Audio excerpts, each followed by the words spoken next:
Une pandémie qui, depuis plusieurs mois, a provoqué une explosion des violences faites aux femmes partout dans le monde, en France également. Avec nous pour en parler, Laurence Rossignol, bienvenue à vous. Bonsoir. Vous êtes sénatrice socialiste, vice-présidente du Sénat français. Vous avez été ministre française en charge des familles, de l'enfance et des droits des femmes.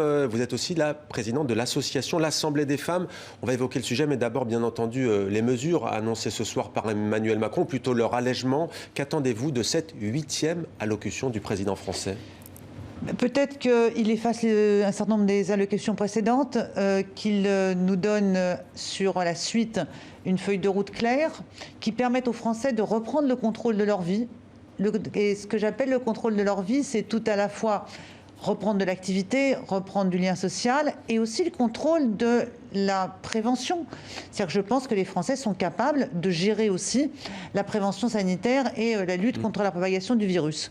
Et puis j'attends surtout de lui qu'il nous dise quel va être le plan de vaccination que la France va mettre en œuvre, comment on va distribuer le vaccin, à qui, quels seront les publics prioritaires, et quel sera le rythme, l'échéancier dans lequel il le fera. Juste sur la question des attestations, elle pourrait, mais on verra ce soir si c'est confirmé ou pas, elle pourrait être encore de mise après le 1er décembre. On est un des rares pays dans le monde, si ce n'est le seul à ma connaissance, à procéder de la sorte. C'est pas un peu infantilisant? Il y a la Grèce aussi, me souffle-t-on dans l'oreillette. Est-ce que c'est pas un peu infantilisant? Cette affaire d'attestation est tout à fait surprenante. Et parfois, je me dis, mais comment on a pu accepter de remplir nous-mêmes, tous les jours, notre autorisation de sortie, alors que l'efficacité de cette attestation est assez discutable. C'est infantilisant, comme vous le dites. Ça renforce des contrôles dits policiers. Je voyais, pas très longtemps, au début du dernier confinement, un compte de la police qui se vantait d'avoir... pour prononcer des sanctions, mis des contraventions dans un hypermarché où des gens faisaient des courses alimentaires parce qu'ils n'avaient pas leur attestation. Mais quel besoin de fliquer des gens comme ça s'ils sont au supermarché en train de faire des courses avec déjà une partie des rayons fermés, c'est qu'ils ont besoin d'être là. Voilà. Et sur la question des restaurants et des bars, est-ce que vous, qui êtes vice-présidente du Sénat, vous appelez, vraisemblablement ce ne sera pas le cas, mais à leur réouverture avant la fin de l'année? Ça me paraît probablement le plus compliqué. Il est apparu que les restaurants et les bars étaient un lieu où le virus circulait bien et où les gens perdaient un peu le contrôle des mesures de prévention sanitaire.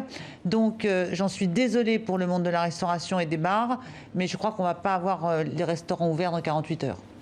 En tous les cas, on attend ce soir, 20h, donc en France, ces nouvelles déclarations du président français. Je le disais donc, les violences faites aux femmes et aux enfants d'ailleurs aussi explosent au sein du domicile, au sein du cadre familial. Selon vous, le gouvernement français apporte-t-il la bonne réponse ? Alors, sur la question des violences faites aux femmes et aux enfants, donc des violences intrafamiliales, ce qu'il faut observer, c'est qu'une forte mobilisation du monde associatif qui a commencé déjà il y a plusieurs années, qui a commencé dans la foulée de MeToo d'ailleurs aussi, cette forte mobilisation, elle a amené à ce que dès le premier confinement, dès le mois de mars, les associations ont obtenu du gouvernement qu'il y ait des messages. Beaucoup de vos confrères des télévisions ont inscrit des messages sur le 3919, que faire, qui appeler, si vous entendez, si vous êtes témoin chez vos voisins, appelez, signalez.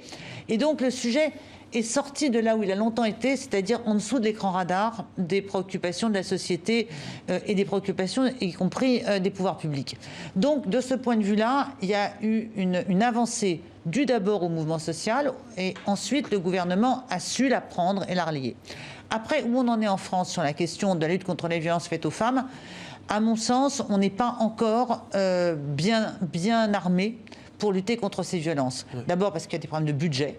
C'est-à-dire que le gouvernement a beau avoir parlé d'une grande cause, égalité femmes-hommes. L'Espagne a fait beaucoup plus. C'est pas très compliqué. En Espagne, c'est 16 € par habitant qui sont consacrés aux violences intrafamiliales. En France, c'est 5 € par habitant. Donc déjà, on pourrait, et je proposerai moi dès la semaine prochaine dans le cadre d'examen du budget, doubler, passer de 5 à 10, déjà 10 € par habitant en France. Et puis après, passer de 10 à 15. On pourra avoir un plan d'augmentation des moyens. Parce que qu'est-ce que ça veut dire qu'il n'y a pas assez de moyens? C'est toute l'architecture des violences faites aux femmes qui souffrent. En Espagne, puisqu'on parlait de l'Espagne et que c'est la chance d'être sur une chaîne de télé qui est vue dans le monde entier, en Espagne, il y a eu un grand pacte qui a été lancé, qui était le pacte d'État contre les violences de genre, ce qu'on appelle en France les violences conjugales. Et dans ce grand pacte, l'ensemble des ministères, l'ensemble des collectivités se sont investis. Et ça aboutit à des choses qui sont exceptionnelles. Par exemple, le système judiciaire. En Espagne, les mêmes tribunaux, ce sont les mêmes tribunaux qui à la fois jugent des affaires civiles, c'est-à-dire les divorces, les gardes des enfants, et aussi des affaires pénales, c'est-à-dire les infractions par violence aux personnes. Et on a donc des juges spécialisés dans le continuum des violences. Parce que vous voyez, les violences conjugales, ça prend sa racine dans le couple et ça continue après la séparation. C'est-à-dire que là, après la séparation, il y a encore des violences qui s'exercent et la manière dont les séparations sont prononcées influe, donne des possibilités aux maris violents de donc continuer. La question, on va donner la parole peut-être à Elisabeth Moreno, qui est ministre déléguée à l'égalité entre les femmes et les hommes, et puis on poursuit juste après. En France, en 2019, tous les 2 jours, une femme est morte sous les coups de son conjoint. 25 enfants sont morts dans leur famille. C'est insupportable, c'est intolérable pour un pays aussi développé que le nôtre, pour un pays aussi civilisé que le nôtre. 2 femmes qui meurent en moyenne, bien entendu, tous les 2 jours. Une femme, pardon, tous les 2 jours. Ça fait 146 femmes pour l'année 2019. Très mauvaise, une année terrible, l'année 2019. C'est une année où l'accroissement a été très important. Sur l'année 2020, les chiffres sont un peu différents, mais vous savez, le confinement a eu cet effet terrible, c'est que le confinement a augmenté les violences, les coups par exemple, les violences psychologiques. Mais ce qu'on sait aussi, c'est que le plus souvent, les féminicides, les meurtres, interviennent au moment de la séparation. Et comme le confinement a empêché la séparation d'un certain point de vue et qu'elle l'a probablement reporté, voire même favorisé, aggravé, il y aura des séparations liées aux difficultés spécifiques de couple dans le confinement. C'est plus 15% les violences depuis le 30 octobre, depuis le reconfinement. C'était annoncé il y a quelques jours par Marlène Schiappa. Ça risque d'augmenter encore. Oui, demain, il y a 7 jours, oui. Juste sur les chiffres, il faut avoir en tête qu'on a les faits constatés, les faits signalés là on parle de et faits la réalité. Signalés, Et les faits signalés augmentent aussi au fur et à mesure que la compréhension de la société et que les moyens d'alerte sont mis à la disposition des femmes. Il y a plus de femmes qui signalent.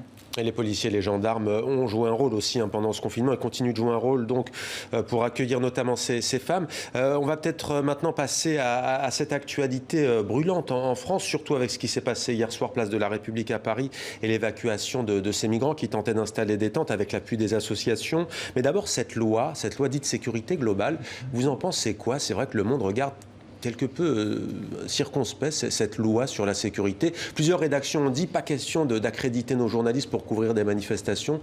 Quel est votre avis? Écoutez, ce qui s'est passé hier soir, les images vraiment terribles qu'on a vues de l'évacuation de la place de la République, du camp de migrants qui avait été installé place de la République, d'un certain point de vue, sont le meilleur commentaire qu'on puisse faire sur cette loi.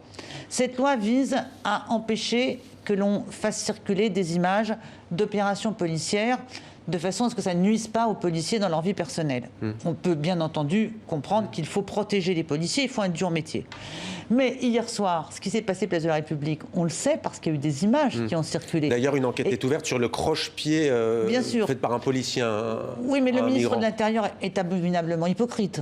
Abominablement hypocrite. C'est-à-dire que pendant des jours et des jours, il monte le ton, fait monter la pression et donne une doctrine des forces de l'ordre qui est une doctrine très répressive, dans laquelle il dit en gros, il passe ce message à la police, allez-y. Et on va vous protéger parce qu'on va vous mettre à l'abri des images. Vous demandez son retrait de cet article 24 qui a été adopté il y a quelques jours. Bien entendu qu'il faut... Jean Castex va le soumettre au Conseil constitutionnel lui-même, dit-il. Oui, c'est une des nouvelles façons de faire du gouvernement, c'est-à-dire qu'ils saisissent eux-mêmes le Conseil constitutionnel. Mais vous savez, il y a des lois qui sont légales au sens du Conseil constitutionnel et qui pour autant sont inacceptables parce qu'elles portent atteinte à des valeurs collectives. Ça peut être légal et inacceptable. C'est le cas de cet article 24, avant même qu'il soit soumis au Conseil constitutionnel. Et j'espère que le Conseil constitutionnel va le censurer par ailleurs. Merci beaucoup Laurence Rossignol d'avoir